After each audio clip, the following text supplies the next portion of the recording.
So I woke up this morning with the biggest craving of chilaquiles, but I don't have any fresh tomatoes, so we're gonna improvise using whatever I can find around the house. I found this little piece of onion in the fridge, so I'm just gonna cut it up really small. I dice these up pretty small. I'm not gonna chop up any garlic because I already have garlic paste that I made myself, so now I'm gonna fry up the onions and the garlic and a little avocado. And you do want to use a deep skillet for this because remember, you're gonna add your chips to your sauce. Okay, so we have our avocado oil. I'm gonna add my onions, a little spoon of tomato paste, and I'm just gonna let these fry up a little bit until the onion becomes translucent. Okay, so like I said, I have no fresh tomatoes to make the tomato sauce, so I'm gonna use a can of San Marzano tomatoes. I'm not gonna use the whole thing because I'm not gonna make a lot since it's just for me and my brother. So I'm just gonna go ahead and squeeze the tomatoes in there and pour in the sauce. So I already washed my hands. I'm just gonna grab the tomato and just squeeze it in there to puree it. You can also put this in a blender, but I just washed the dishes and I'm not gonna make more mess. Okay, and I'm just gonna go ahead and add just a little bit of some homemade chicken broth I made last night. Not too much.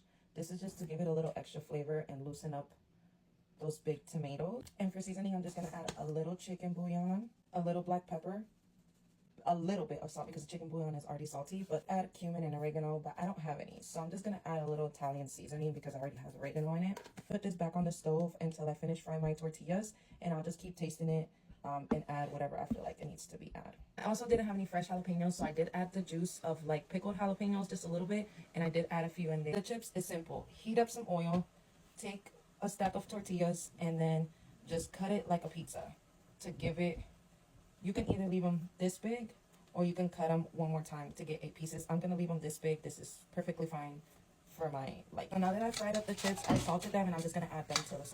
Okay, so I also did add cilantro, and now I'm just gonna add the chips and I'm gonna cook this down a little bit.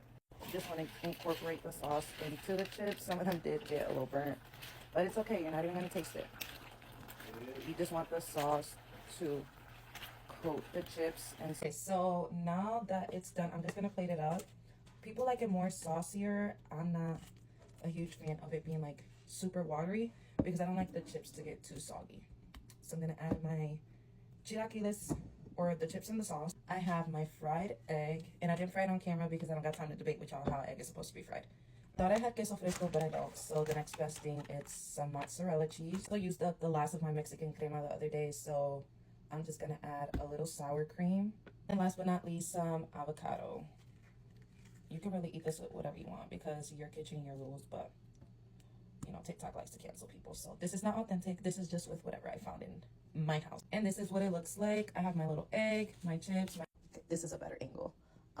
And then I did add jalapenos to the sauce. I'm not going to add any more because it's too early for that. If you have a craving for something, you don't need to have all the ingredients to be authentic. Just use whatever you have in your fridge. I hope you guys like this recipe. Let me know how you guys make yours. Bye.